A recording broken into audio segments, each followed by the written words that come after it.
Elsewhere, as the Edward Snowden affair grows vastly complicated for the United States, Washington has revoked the whistleblower's passport due to felony arrest warrants against him. A State Department spokesperson says Snowden should not be allowed to travel any further around the world other than a travel that returns him back home to the United States. Snowden has fled to Moscow from Hong Kong en route to Ecuador, potentially setting off a diplomatic crisis. He's asked for asylum in Ecuador, but the Ecuadorian foreign minister has not said whether his country would accept Snowden's request. Snowden is a former contractor at the U.S. National Security Agency. He's wanted by Washington for leaking a top-secret spying program whose extent encompasses not only U.S. citizens, but also many countries overseas. James Corbett, editor of the CorbettReport.com, joins us now from Osaka to give us some more insight on that story. Mr. Corbett, welcome to the program. I'd like to get your opinion on how this Snowden affair is unraveling and also about the fresh charges that have been brought against Edward Snowden.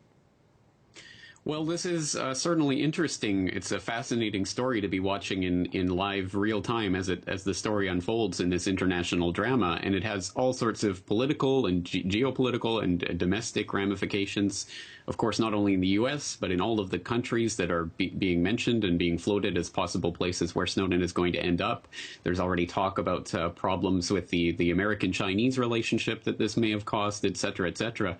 But in a sick way, I think what this drama and all of the attention on the Snowden case in particular does is to actually bolster the U.S. government position, because it not only draws attention away from the actual content of the leaks themselves and the real scandal about NSA spying, but it also gives the U.S. government a chance to show any would-be potential whistleblowers within the national security establishment exactly what will happen to them if they ever choose to blow the whistle. It's been firmly established by now that leaks are and whistleblowers are treated as criminals and will be prosecuted under the Espionage Act. So in a strange way, this actually bolsters the U.S. government's totalitarian control over the whistleblowers within their own system. If you can, give us your thoughts on the final end spot of where Mr. Snowden could end up. He's gone from Hong Kong to Moscow, possibly to Ecuador. How do you think that situation will pan out? And also, if you believe that there is a striking similarity with what's happening with Snowden and the case of one Bradley Manning and also WikiLeaks founder Julian Assange.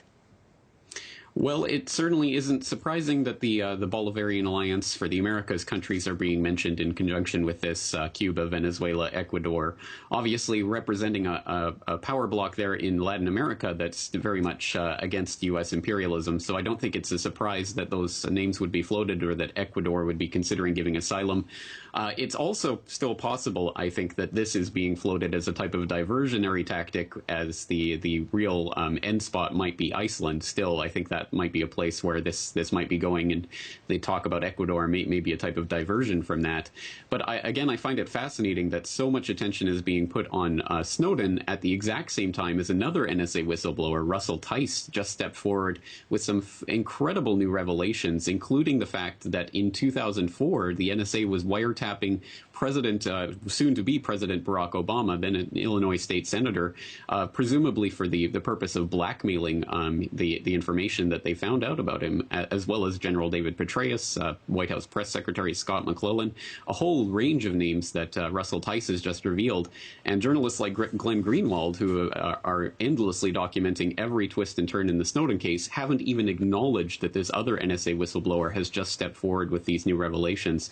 So some amazing things are going on right now behind the scenes, and they're not being reported on as Snowden takes the wind out of the sails of the NSA spying story. But people who are interested can go to CorbettReport.com for my own interview with Russell Tice, the other NSA whistleblower who is being ignored in all of this.